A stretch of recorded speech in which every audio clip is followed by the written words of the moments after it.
Hello and welcome to this quick video for this chap here who was asking about drive modes and separate trims and what those things are all about.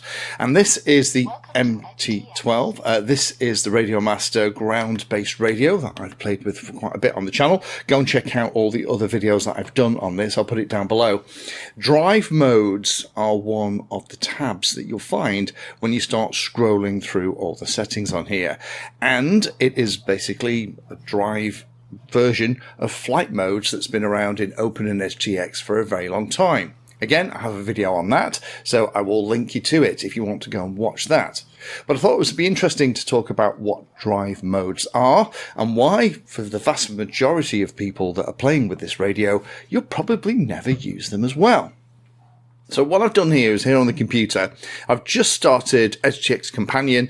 This is the latest version as I'm playing with it here. Sadly, EdgeTX Companion, by the look of it, there isn't an update. I've just gone in and checked for updates in here and it says there isn't one available. Unfortunately, going into the settings, the radio profiles, there don't appear to be the Radio Master ground radio on here. You got lots of others, but not this one. So I'll show you what flight modes are, because basically they're the same thing.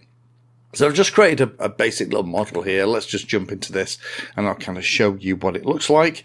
So if we go in and open this up, pop across into flight modes, this, in my humble opinion, is a much nicer interface to set it up. And what you'll notice when we look on the radio in a minute, you'll be able to spot most of this stuff. But I find this just is really easy. Now, the way it works is that, although it's called flight modes, just pretend for the sake of argument, while EdgeTX Companion catches up with their drive modes, you can give each drive mode a name. So this could be standard. This could be something like rock climb, or crab. This could be something like rock climb. And these can be displayed on the front of the radio. So as you flick the switch, these appear as the standard bit of text on the home screen of the radio. I used to use these things a lot back in the day before all the Lua scripts really caught up, so that I could see what flight mode I had on my flight controller. So, you know, the beat angle or horizon or rate mode or whatever. Now, once you have this name, which is shown on the display of the radio when it's selected, you can decide how you want that to be selected. Most people will probably go for a switch. You can also decide how it fades in and fades out. That can be very, very handy because it means that if you have lots of different trims, so maybe, for example, you have different control surface positions on a plane, maybe you want those control surfaces to gently move into their new positions rather than snap hard, then this allows you to change that. Again, in the more advanced configurations that you'll see me setting up in EdgeTX, I'll occasionally use things like drive or flight modes. And then here we have this thing here, which is the trim stuff. Now, you can have the trim for all the different pieces. So your throttle and your steering is going to be here. You can decide whether it has its own trim or trim disabled, which is kind of nice, including all the T extra trim switches that you may have on the radio as well. Now, this is the standard one. So you'll notice that in the standard one, you can either have its own trim or trim disabled. We'll see in a minute, it's slightly different when you go on to the others, because this is the flight mode or drive mode that's selected by default if you don't mess around with any of this stuff. The other thing that's very useful is that you can set up global variables. Now, these are things that you can use in hundreds of places throughout EdgeTX. You can use it to set things like the amount of expo on a channel. You can use the value of a global variable to change things like the weight of a channel. You can use it for loads and loads of different things. So what you can do is you can, rather than program everything with discrete values, so say 80% travel, you can have it set to be the global variable 1 and you can type in your 80% here. Why would that be useful? Well, that means if we went into flight mode 1, we could change this. Maybe flight mode 1, you want less travel. So you could change that too. The other thing in here is in flight modes, you'll notice that there isn't a switch option in here because that's the one that's set by default. We can set a switch up here to pick this flight mode, also enable it. So let's just pick that in. Here we have additional options for trim. It looks complicated, but basically what it means is that it can have its own trim, it can have the same trim as another flight mode, or it can use the trim as an offset for another flight mode.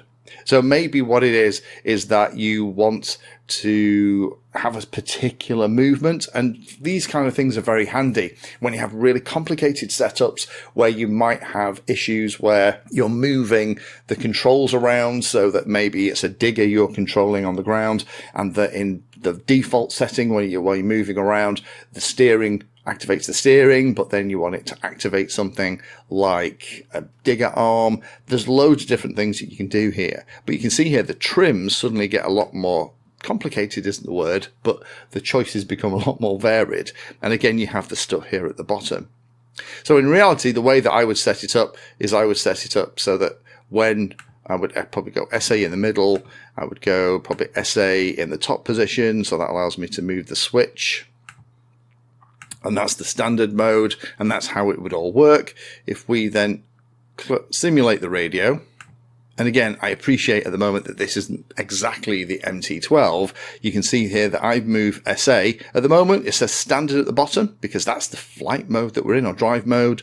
As I flick around, we go into crab and rock climb, and then all of the trim settings, all of the global variables have been set in the radio, which means I can kind of do a lot of the programming within the actual drive or flight modes rather than trying to set up lots and lots and lots and lots of different inputs and mixes and special functions and other bits and pieces.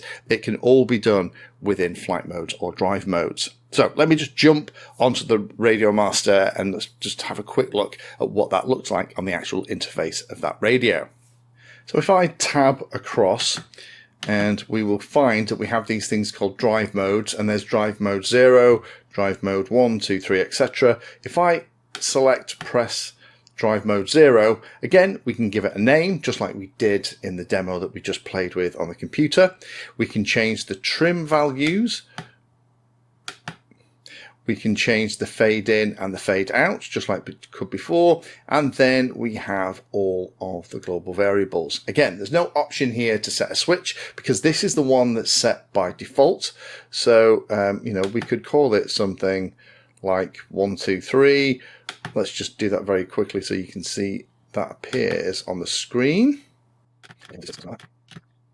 So you can see here under where it says model 6, it says 126. That will be the name of the drive mode that you're in. And again, that could be the one that you just need for whichever kind of driving that you're doing, whether it's the high speed or the low speed stuff, whatever it is. So let's just jump back in there. If, however, we go into drive mode 1, then if we press that, then again, we have the ability to name it, but now we have the options to change a switch, and then we also have the options to play with the trims as well, and we can kind of play around with them. I think this is one of those things that will become more sophisticated over time, just like we saw in that configuration on the computer. The stuff in flight modes is far more sophisticated, and I think we'll see that coming as EdgeTX continues to change and update into here as well. So in answer to the question, what is drive modes? Well, it's a way for you to store a different set of trims in each drive mode, as well as set in a load of global variables that will only be used if you're using more sophisticated setups where you're using global variables for things like weights and offsets and expo and other things like that as well. The vast majority of people who are playing with this radio are never going to go anywhere near a drive mode. But when you're doing really complicated things, after watching this video, hopefully, you'll be sat there thinking, oh, that's a much easier way to do it on that radio. Thank you for watching my video. Check out the playlist, and adding Pedantry 360 to your search terms will help you find my content. If you haven't done so already, please hit the like and subscribe button. It helps a lot. You can support the time I spend here answering questions and helping others by using the links in the video description.